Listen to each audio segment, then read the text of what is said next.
السلام علیکم سامعین، 12 ربیع الاول ہے، 9 اکتوبر ہے۔ سوشل انڈیا نیوز میں آپ کا خیر مقدم ہے۔ سامعین، اس وقت ہم دارالعلوم رشیدیہ بڑوت کے محتمم اور شیخ الحدیث مفسر قرآن حضرت مولانا مفتی محمد ایوب صابر ہرسولوی کا ماہ ربیع الاول کی مناسبت سے ایک بہت ہی اہم بیان آپ کی خدمت میں پیش کر رہے ہیں۔ الله فلا مضل له ومن يضلل فلا هادي له ونشهد ان لا اله الا الله وحده لا شريك له ونشهد ان سيدنا ومولانا وحبيبنا وسندنا محمدا عبده ورسوله وبارك وسلم تسليما كثيرا كثيرا. اما بعد، فقد قال الله تعالى في كلامه: أعوذ بالله من الشيطان الرجيم، بسم الله الرحمن الرحيم. ولقد بعثنا في كل أمة رسولا أن اعبدوا الله واجتنبوا الطاغوت فمنهم من هدى الله ومنهم من حقت عليه الضلالة فسيروا في الأرض فانظروا كيف كان عاقبة المكذبين. صدق الله العظيم وصدق رسوله النبي الكريم، ونحن على ذلك لمن الشاهدين والشاكرين، والحمد لله رب العالمين. وقال النبي صلى الله عليه وسلم: أنا سيد ولد آدم ولا فخر، أو كما قال عليه الصلاة والسلام. معزز حاضرین، بزرگوں، دوستوں، نوجوان بھائیوں، یہ اسلامی مہینوں کے اعتبار سے 3واں مہینہ شروع ہو چکا ہے، جو مہینہ اپنی عظمت، اپنی برکات کے اعتبار سے، اپنی نیکیوں کے اعتبار سے بہت ہی بڑا عظمت والا مہینہ. اس مہینے کا نام ہے ربیع الاول. آج اس کی 3 تاریخ ہو چکی ہے. یہ مہینہ اس اعتبار سے سراپا خیر و برکت ہے. اس مہینے میں احمد مصطفیٰ، محمد مصطفیٰ، سید الانبیاء والمرسلین، امام الانبیاء جناب نبی کریم صلی اللہ علیہ وسلم اس دنیا میں تشریف لائے. ظہور تو آپ کا پہلے ہی ہو چکا تھا. آپ خود فرماتے ہیں: میں اللہ نے مجھے نبی بنا دیا تھا جبکہ ابھی آدم علیہ السلام کا پتلا اور کا خمیر ہی پڑا ہوا تھا. اللہ نے اسی وقت مجھے نبی بنا دیا. لیکن انسانیت کے اعتبار سے ظہور، بشریت کے اعتبار سے ظہور آپ صلی اللہ علیہ وسلم کا آج اس مہینے کے اندر، اور اس مہینے کی جو صحیح تاریخ ہے وہ ہے 8 ربیع الاول. اگرچہ مشہور تاریخ یہ ہے اور جو لوگوں کی زبان زد ہے، اور اسی اعتبار سے بعض سرکاری چھٹی بھی ہوتی ہے، یا صلی اللہ علیہ وسلم 12 ربیع الاول کو دنیا میں تشریف لائے. یہ تاریخ بڑی مشہور ہے، لیکن جب حساب دیکھا جاتا ہے تو حساب کے اعتبار سے یہ تاریخ کسی بھی اعتبار سے مناسب نہیں بیٹھتی. اسی لیے محققین، محدثین، جمہور علماء کا یہ قول ہے کہ آپ صلی اللہ علیہ وسلم کی تاریخ پیدائش 8 ربیع الاول. یہ طے ہے کہ ربیع الاول میں آپ صلی اللہ علیہ وسلم پیدا ہوئے. 8 ربیع الاول کو پیدا ہوئے، پیر کے دن پیدا ہوئے، پیر ہی کے دن آپ کا وصال ہوا. یہاں تک کسی کا بھی کوئی اختلاف نہیں. پیر کے دن پیدا ہونے میں اور پیر کے دن آپ صلی اللہ علیہ وسلم کی وفات ہونے میں کسی کا اختلاف نہیں. آپ صلی اللہ علیہ وسلم اس دنیا دنی میں تشریف لاتے ہیں تو آپ کی آمد مبارک سے پہلے بہت سارے ایسے واقعات اور بہت ساری آپ کی آمد سے پہلے کرامات اور عربی زبان میں اور محدثین کی زبان میں ان کو ارہاسات کہا جاتا ہے، ایسے کچھ نمودار ہوئے دوستوں جن کا ہم سب کو پتہ ہونا ضروری ہے۔ ہم لوگ یقیناً آپ صلی اللہ علیہ وسلم کے غلام ہیں اور غلام ہی رہیں گے، اس میں دو رائے نہیں، لیکن غلام کا کچھ حق بھی ہوتا ہے کہ وہ اپنے آقا کی سیرت کو یاد کرے، اپنے آقا کی صورت کے مطابق معلومات کرے، آپ کی پیدائش، آپ کی جائے پیدائش، آپ کا وطن، آپ کی ہجرت، آپ کی دعوت، آپ کے دین کی محنت، ان تمام باتوں کو یاد کرنا ایک غلام کی ایک اہم ترین ذمہ داری ہے۔ جب ابھی آپ صلی اللہ علیہ وسلم دنیا میں تشریف نہیں لائے کہ کچھ ایسی باتیں ظاہر ہونے لگی جس سے پتہ لگ رہا تھا کہ دنیا میں کچھ ہونے والا ہے اور دنیا میں کچھ ایک انقلاب آنے والا ہے، دنیا میں کوئی نئی بات اور دنیا میں ایسا نور اور دنیا میں ایسے روشنی نمودار ہونے والی ہے جس روشنی کا ایک کنارہ مشرق اور پورب میں ہوگا اور اس کا ایک کنارہ مغرب یعنی پچھم ہوگا، جن کی روشنی سے یہ پوری کی پوری دنیا منور اور پوری کی پوری دنیا روشن ہو جائے گی۔ آپ صلی اللہ علیہ وسلم کی آمد سے پہلے ایسی کچھ باتوں کا ضرور ہونے لگا، ایسی باتیں ہی گویا کہ آپ کی پیشین گوئی کا سامان تھا اور اس بات کی علامت تھی کہ دنیا میں ایک ایسی ہستی پیدا ہونے والی ہے جس ہستی کا وجود ہی اس دنیا کے وجود کا گویا کہ مضمون مل ہے۔ آپ صلی اللہ علیہ وسلم دنیا میں تشریف نہ لاتے تو یہ یقینی بات ہے کہ اس دنیا کا ہی وجود نہ ہوتا۔ آپ صلی اللہ علیہ وسلم کا مبارک وجود، آپ صلی اللہ علیہ وسلم کا دنیا میں تشریف لانا، یہ سب آپ صلی اللہ علیہ وسلم کی برکتیں ہیں جو ہم دیکھ رہے ہیں دنیا میں، سورج کا نکلنا، چاند کا روشن ہونا، ستاروں کا چہچہانا، درختوں پر ہریالی کا آنا، سمندروں میں پانی کا بہنا، یہ ساری علامتیں اس بات کی ہیں کہ آقا رحمت جناب نبی کریم صلی اللہ علیہ وسلم فداء ابی و امی، آپ صلی اللہ علیہ وسلم کی تشریف آوری قریب ہوتی جا رہی ہے۔ میرے بھائیو بزرگوں، نبی کریم صلی اللہ علیہ وسلم کے ایک دادا ہے عبد المطلب، آپ صلی اللہ علیہ وسلم کے والد ماجد کا نام ہے عبداللہ، یہ عجیب اتفاق ہے اور عقل بھی حیران ہے، جہاں نام عبداللہ، عزا، عبد المطلب جیسے نام رکھے جاتے ہوں، لیکن آپ صلی اللہ علیہ وسلم کے باپ کا نام ان 10 بیٹوں میں جن کے 10 بیٹے تھے، عبد المطلب کے اکیلے بیٹے نہیں تھے، آپ 10 بیٹے تھے، اکیلے آپ ہی کے والد ماجد کا نام عبداللہ ہے، ورنہ کسی کا نام کچھ ہے، کسی کا کچھ ہے، کسی کا تعلیم، کسی کا کچھ الگ الگ، حمزہ بھی ہے، عباس بھی ہے اور ابو طالب بھی ہے، لیکن آپ کے والد ماجد کا نام عبداللہ، جبکہ اللہ کو ماننے والوں کا بھی وجود نہیں ہوا، لیکن پتہ لگ رہا ہے اس بات سے کہ یہ نام بھی گویا کہ اللہ کی جانب سے اور آپ کے دادا کے دل میں ڈالا گیا کہ ان کی پوچھ سے نور پیدا ہونے والا ہے جو ایک اللہ کی بات کرے گا، ایک اللہ کی توحید کا ڈنکا دنیا میں بجائے گا، اس لیے ان کا نام بھی نرالا ہوگا، ان کا کام بھی نرالا ہوگا۔ اسی لیے آپ صلی اللہ علیہ وسلم جب پیدا ہوئے، آپ کا نام جو محمد رکھا وہ آپ کے دادا نے رکھا۔ لوگوں نے کہا ایسا نام تو ہم نے کبھی نہیں سنا، آج تک کوئی نام محمد نہیں رکھا گیا، تاریخ میں پہلا نام ہے جو آپ کی زبان پر آیا ہے اور آپ نے اپنے پوتے کا نام آپ نے یہ محمد رکھا ہے، ایسا کیوں؟ کہا مجھے لگتا ہے کہ یہ میرا بچہ، یہ میرا بیٹا کچھ ہونے والا ہے، اس کی نگاہیں کچھ بتاتی ہے، اس کی پیشانی سے جو نور جھلک رہا ہے، مجھے کچھ لگ رہا ہے، اس لیے ماں نے اس کا نام بھی انوکھا رکھا اور اس میں میرا کوئی کمال نہیں ہے، تو اس رب کا کمال ہے جس نے میرے دل میں ان کا نام رکھ ڈالا ہے کہ ان کا نام محمد ہے۔ تو باپ کا نام بھی عبداللہ اور آپ کا نام بھی محمد یا عبد المطلب، یہ آپ کے دادا کی گویا کہ کرامت ہے۔ عبد المطلب آپ کے دادا ہوتے ہیں،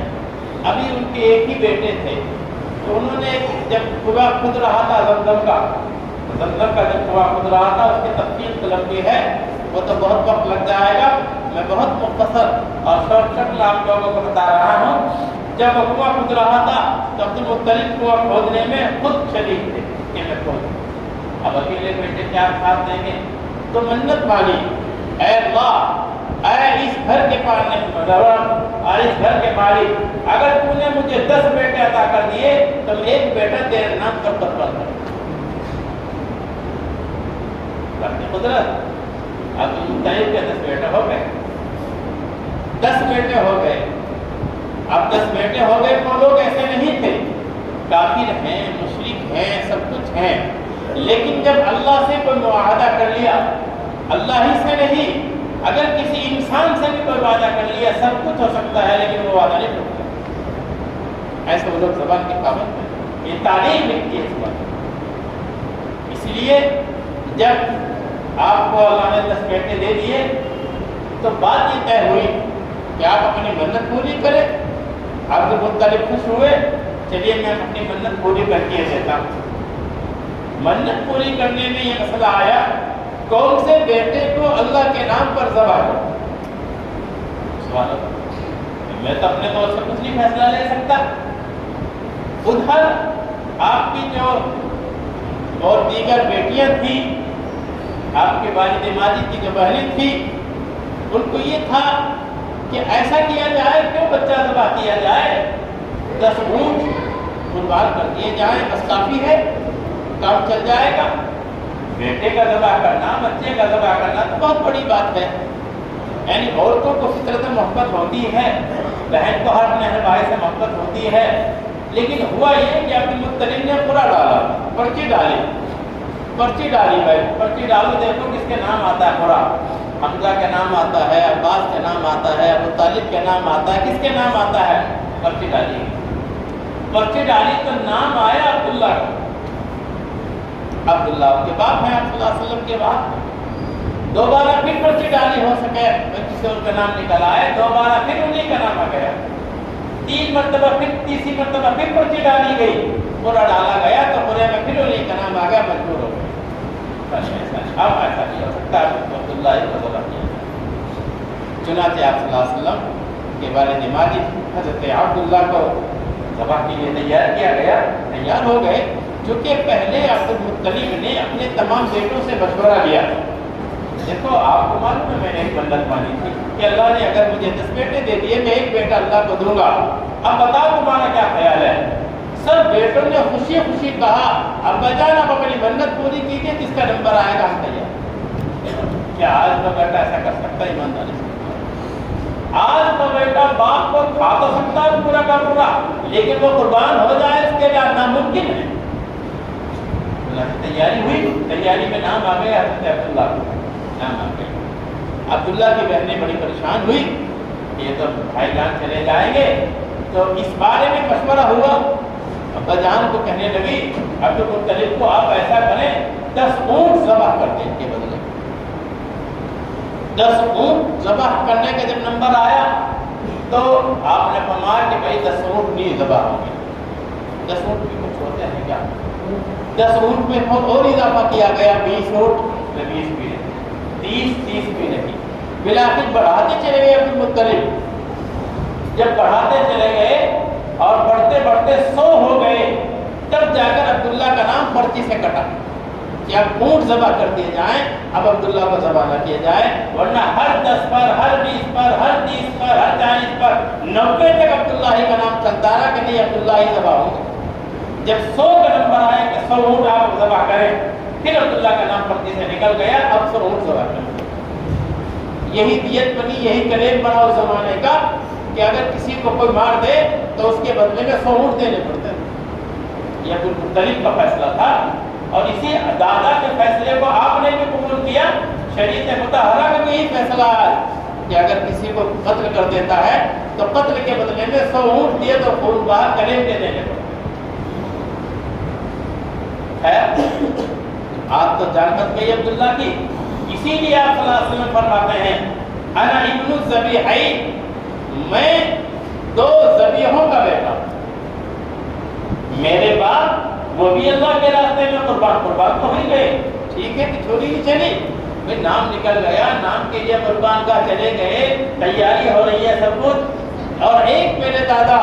جد امجد سیدنا حضرت اسماعیل علیہ السلام کو حضرت ابراہیم علیہ السلام نے قربان کیا تھا، میں انہی کی اولاد میں سے ہوں۔ آپ فرماتے ہیں علیہ الذبیحین، میں تو ذبیحوں کا بیٹا، یعنی میرے باپ کو بھی اللہ کے راستے میں قربان کیا گیا، اور میرے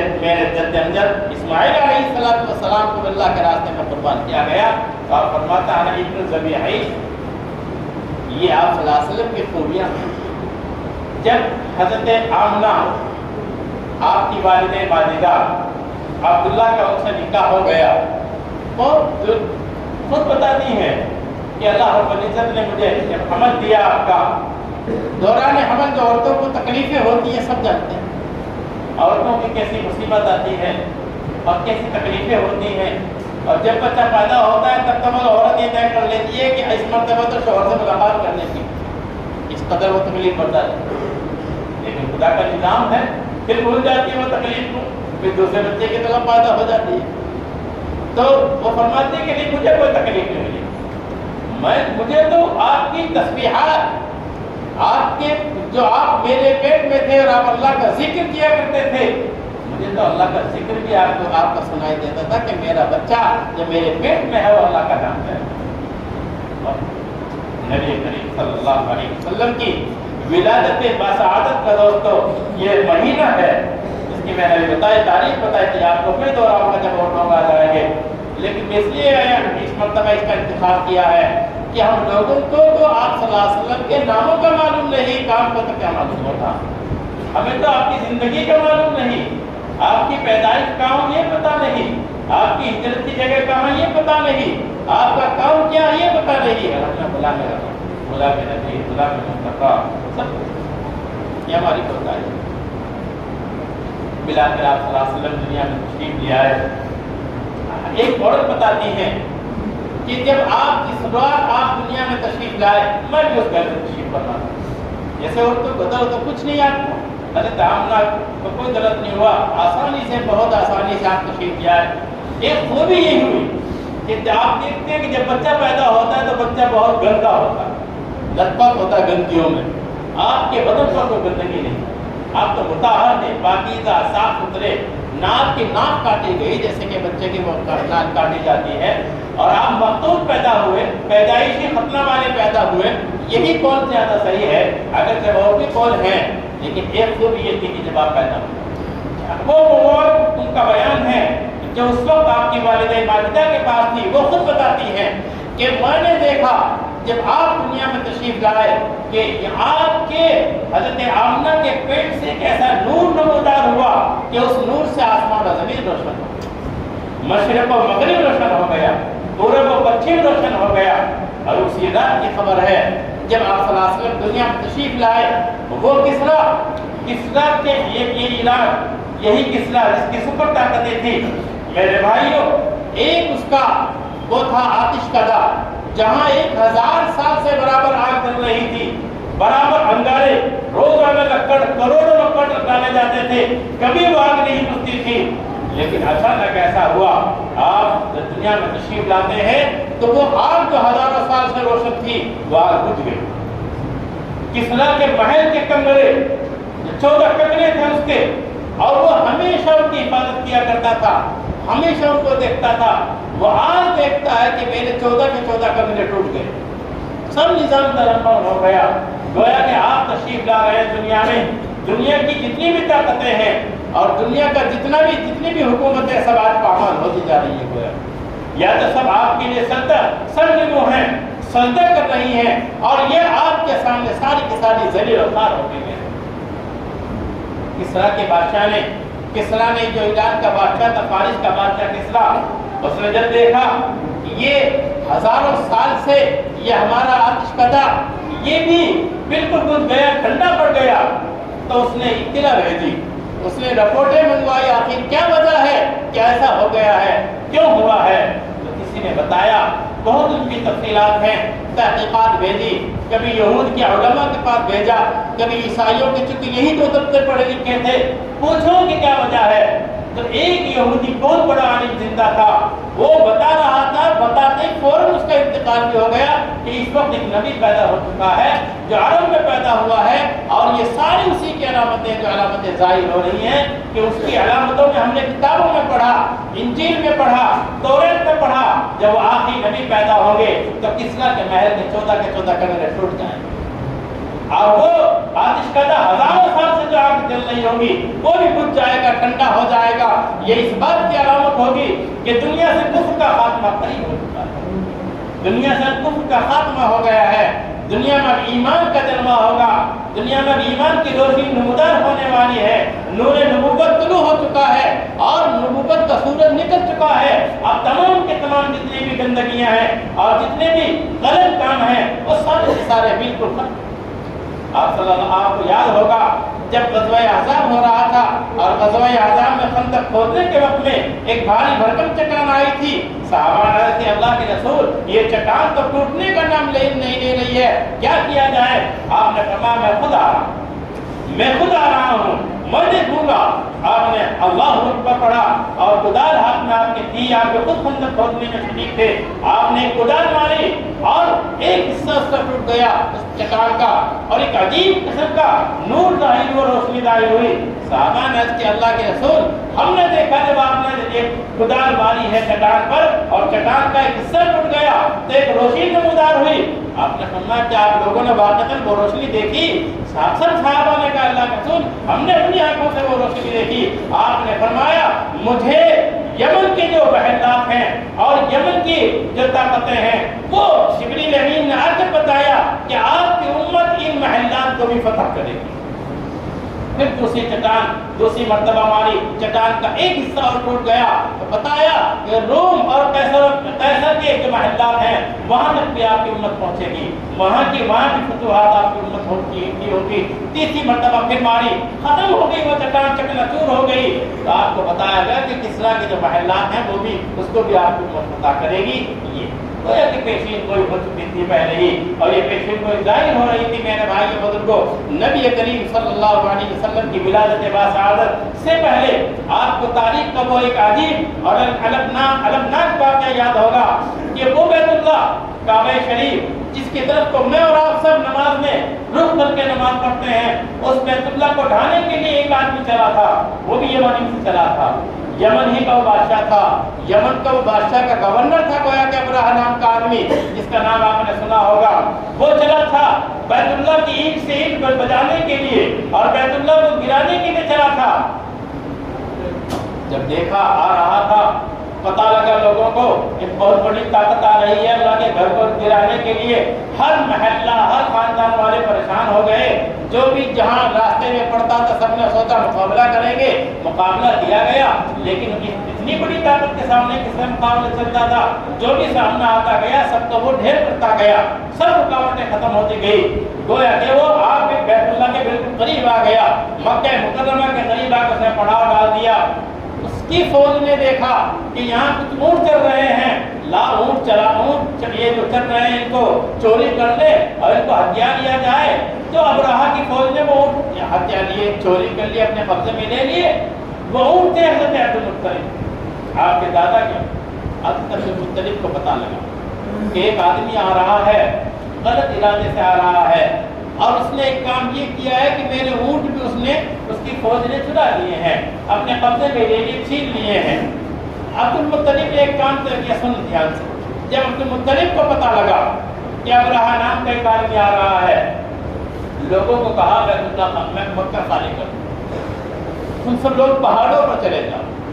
اور چند لوگوں کو لے کر بیت اللہ کا قلعہ سے کعبہ پکڑ کر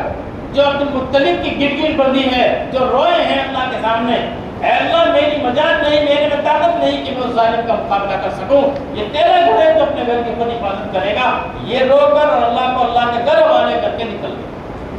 اب تو کیوں پتا تھا کہ اللہ کے گھر کا کوئی مقابلہ کر نہیں سکتا، کوئی توڑ نہیں سکتا، وہ آئے گا تو عذاب آئے گا اور عذاب میں ہم بھی شامل ہو جائیں گے، اس لیے فرمایا تم لوگ سب مکہ خالی کر دو، جب وہ آئے گا تو عذاب آئے گا، ہو سکتے تم بھی تماشائی بن جاؤ اور تم پر بھی اللہ کا عذاب آئے گا۔ اب مختلف گئے اس کے پاس، ابرہہ کے پاس، عبد المطلب کی پیشانی سے نور چمکتا تھا نا صلی اللہ علیہ وسلم کا، وہی تو نور منتقل ہوتا آ رہا تھا، وہی نور منتقل ہوا عبداللہ میں، وہی نور منتقل ہوا صلی اللہ علیہ وسلم میں، تو عبد المطلب کی پیشانی میں نور چمک رہا تھا۔ اب رہا جیسے ظالم بادشاہ نے جب عبد المطلب کو دیکھا تو حیبت کا یہ عالم تھا ابرہہ پر کہ وہ اپنے تخت پر جو تخت لگاتا تھا بیٹھنے سے کہا کھڑا ہو گیا اور نیچے فرش پر آ کر بیٹھ گیا عبد المطلب کے ساتھ۔ مجال نہیں اس کی، یہ تو وہ نہیں کر سکا اپنے تکبر کی وجہ سے کہ آپ کو اپنے تخت پر بٹھا لیتا، وہ تو تکبر تھا، لیکن اس کی ہمت نہیں کہ میں کرسی پر بیٹھوں، یہ آدمی نیچے بیٹھے ہیں تو کچھ بڑا آدمی لگتا ہے، ایسے بڑے آدمی تھے عبد المطلب آپ کے دادا۔ آئے اور آنے کے بعد ایک چھوٹی سی بات کہی،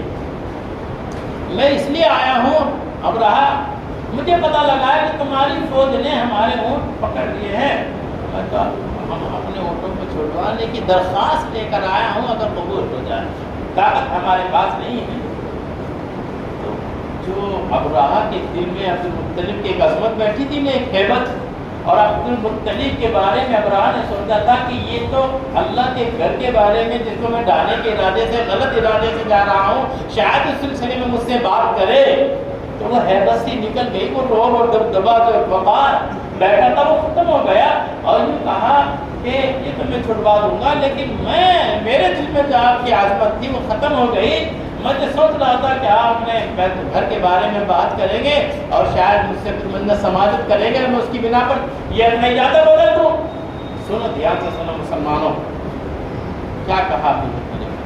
عبد المطلب پہ مسلمان نہیں ہوئے تھے، لیکن وہ اللہ کے گھر کا احترام جانتے تھے۔ یوں کہا، ابرہہ دھیان سے سن لے بات،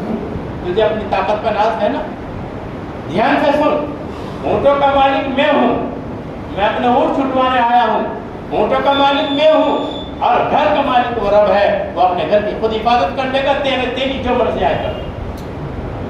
اس کے ہوش خطا ہو گئے، اوسان خطا ہو گئے، حکم دے دیا اس کو، فوج کو حکم دے دیا، ڈرون دے دیا جائے،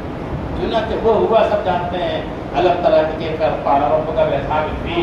الگ نظر کہیں لہم کی تبلیغ مبارک سلامی قیم ابابی، یہ پوری کی پوری صورت میں وہی منظر کھینچا ہے اللہ رب العزت نے کہ تمہیں اصحاب فیل کا واقعہ یاد نہیں؟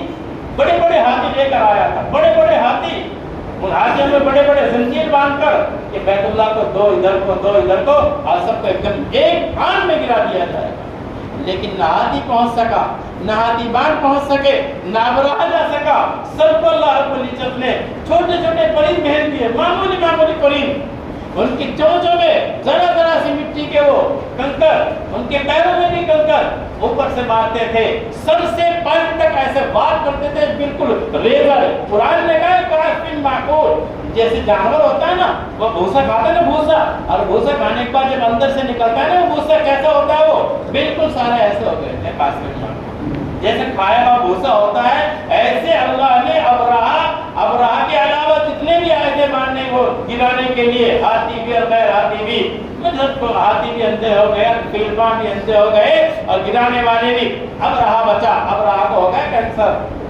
اس کو ہو گیا، اس کو کوڑ کی بیماری لگ گئی، پیٹ بھی خراب، ہاتھ بھی خراب، ایسا بالکل وہ تو ایسا مرا ہے مل ملا کر، ایسا مرا مل ملا کر کہ تاریخ ایسی گندی موت نہیں بتا سکتی۔ کہیے جو اللہ کے گھر کو ڈالنے کا ارادہ کرے گا اس کا انجام تو خراب ہونا ہی ہوگا۔ عبد المطلب کے الفاظ کیا تھے؟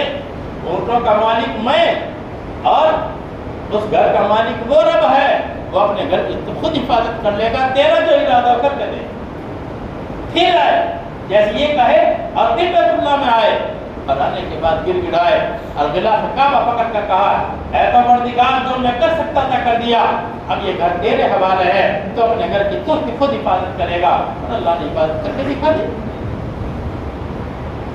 میرے بھائیوں بزرگوں اور میرے دوستوں نوجوانوں، آج کے بات تو مکمل نہیں ہو سکی، اور میں حضور اکرم صلی اللہ علیہ وسلم فدا ابی و امی اس مبارک مہینے کی برکت سے، یہ ربیع الاول کا مہینہ، آج ہم لوگوں کا حال تو یہ ہے کہ ہمیں انگریزی مہینے سارے یاد ہوں گے، لیکن اسلامی مہینہ میں یاد نہیں ہوں گے کہ کون سا مہینہ شروع ہو،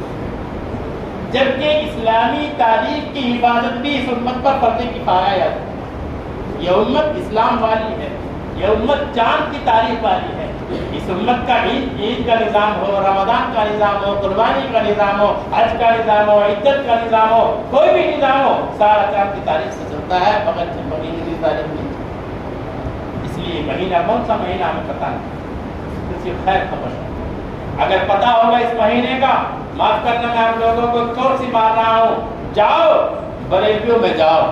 بدعتیوں میں جاؤ، ان کو پتہ ہوتا ہے ربیع الاول شروع ہو گیا ہے، لیکن وہاں نقصان یہ ہے کہ انہوں نے نبی کریم صلی اللہ علیہ وسلم کی شان کو اتنا بڑھا دیا جیسے کہ عیسائیوں نے حضرت عیسیٰ کی شان کو بڑھا دیا. وہاں ڈھول بازوں میں منتقل ہو گئے ہیں نظام، یہ جشن، یہ تقریب، یہ خوشی کا ماحول ڈھول بازوں میں، گانوں میں، ادھر ادھر کے خرافات میں گندگیوں میں مبتلا ہو گیا. انہوں نے تو اتنا بڑھایا وہ لوگ گئے، اور ہم لوگوں نے یہ کیا کہ ہمیں آپ کا نام بھی معلوم نہیں، آپ کی تاریخ بھی معلوم نہیں، آپ کی جائے پیدائش بھی معلوم نہیں، آپ کا دن بھی معلوم نہیں، آپ کب پیدا ہوئے، کس نور کو لے کر آئے، کس خوشخبری کو لے کر ہمیں. ہمارا یہ قصور ہے اور ان کا یہ ظلم ہے، ان کا تو یہ ظلم ہے اور ہمارا یہ قصور ہے. اس لیے میں نے سوچا کہ ایک درمیانی راہ اختیار کر لی جائے، اور ہمیں نام ہونا چاہیے، اس بات پتہ ہونا چاہیے جو ہم کلمہ پڑھتے ہیں اس کلمہ محمد رسول اللہ کا مطلب کیا ہے، محمد نام کس نے رکھا یہ بھی پتہ ہونا چاہیے، آپ کا نام محمد یہ بھی پتہ ہونا چاہیے. اور یہ سب اسلامی مکاتب میں آپ کو پتہ چلے گا، اسلامی مدرسوں میں آپ کو پتہ چلے گا، اسلامی تعلیم گاہوں میں آپ کو پتہ چلے گا، اور وہیں پتہ چلے گا جہاں قرآن حدیث کی تعریف ہوگی. اور کہیں اس بات کا ہرگز میرے دوستو ایک نہیں ہو سکتا. خدا را ہمیں یہ معلومات حاصل کرنی ہوگی، ورنہ کل ہو سکتا ہے قیامت کے دن آقا رحمت صلی اللہ علیہ وسلم مدعی بن جائے ہمارے حق میں کہ یہ ساری میری امت ہے. میری امت ہونے کے باوجود میرا نام نہیں جانتی، اور میرا نام کس نے یہ نہیں جانتی، میرا کیا کام تو یہ نہیں جانتی. اگر آپ نے دعویٰ کر دیا تو میں سمجھتا ہوں کہ ہمارا دعویٰ، ہمارے خلاف دعویٰ چل جائے گا، اور ہمارا اس وقت کوئی بھی مزاج کرسی کرنے والا نہیں ہوگا. اللہ رب العزت ہمارا توفیق عطا فرمائے. وآخر دعوانا الحمد للہ رب العالمین.